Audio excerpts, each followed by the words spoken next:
Pernah gak? Kamu jalan ke dapur terus pas sampai blank. Tadi mau ngapain ya? Aneh kan? Dan yang lebih aneh semakin sering terjadi. Ternyata ini bukan karena malas, bukan juga karena bodoh. Ilmuwan menemukan bahwa otak manusia memang bisa riset fokus hanya karena melewati pintu. Fenomena ini disebut doorway effect. Dan setelah tahu cara kerjanya, kamu bakal sadar betapa anehnya otak manusia. Fenomena ini sebenarnya terjadi hampir ke semua orang. Contohnya, buka HP terus lupa mau cari apa, masuk kamar lalu bengong, buka kulkas tapi nggak tahu mau ambil apa. Bahkan, kadang kita balik ke ruangan sebelumnya dan tiba-tiba langsung ingat lagi. Kenapa bisa begitu? Karena otak manusia ternyata menyimpan memori berdasarkan lokasi dan konteks. Dan pintu adalah garis pemisah untuk otakmu. Dalam psikologi dan neuroscience, fenomena ini disebut doorway effect atau event boundary effect. Saat kamu berpindah ruangan, otak menganggapnya sebagai pergantian episode baru.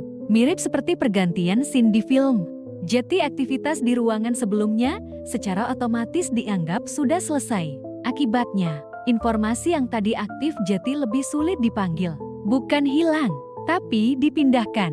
Fenomena ini melibatkan bagian otak bernama hippocampus. Bagian ini berfungsi untuk navigasi ruang, memori episodik, penyimpanan konteks. Otakmu sebenarnya selalu membuat map mental. Nah, saat kamu melewati pintu, hippocampus mulai memperbarui informasi. Masalahnya, working memory manusia sangat terbatas. Otak hanya bisa menyimpan sedikit fokus sekaligus. Jadi ketika konteks berubah, informasi lama bisa terdorong keluar. Ilmuwan dari University of Notre Dame pernah melakukan eksperimen menarik. Peserta diminta membawa benda dari satu ruangan ke ruangan lain. Hasilnya mengejutkan. Orang yang melewati pintu lebih sering lupa dibanding orang yang tetap di ruangan yang sama. Artinya pintu benar-benar memengaruhi cara kerja memori.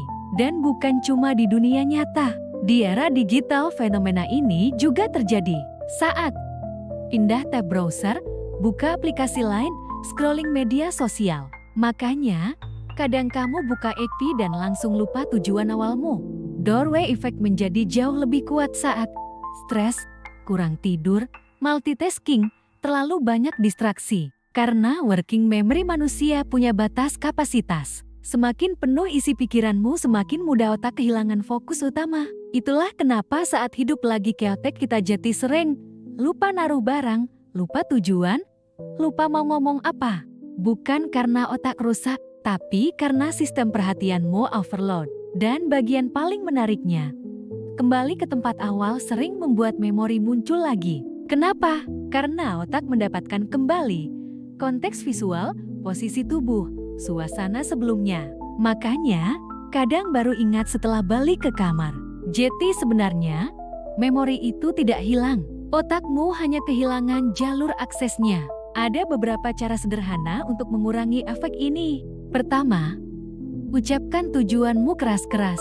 Contoh, aku mau ambil air. Ini membantu otak memperkuat memori. Kedua, bawa benda pengingat, seperti gelas kosong atau catatan kecil. Ketiga, kurangi multitasking. Semakin fokus otakmu, semakin kuat memori bertahan. Jadi, lain kali saat kamu masuk ruangan lalu tiba-tiba lupa tujuanmu, ingat ini, otakmu sebenarnya tidak rusak. Dia hanya sedang mengganti scene kehidupan. Dan mungkin itulah alasan kenapa manusia bisa bertahan hidup. Karena otak terus memilih informasi mana yang penting dan mana yang harus dilepaskan. Tapi sekarang pertanyaannya, kalau pintu bisa mengubah fokus manusia, apakah dunia digital juga sedang melakukan hal yang sama pada otak kita?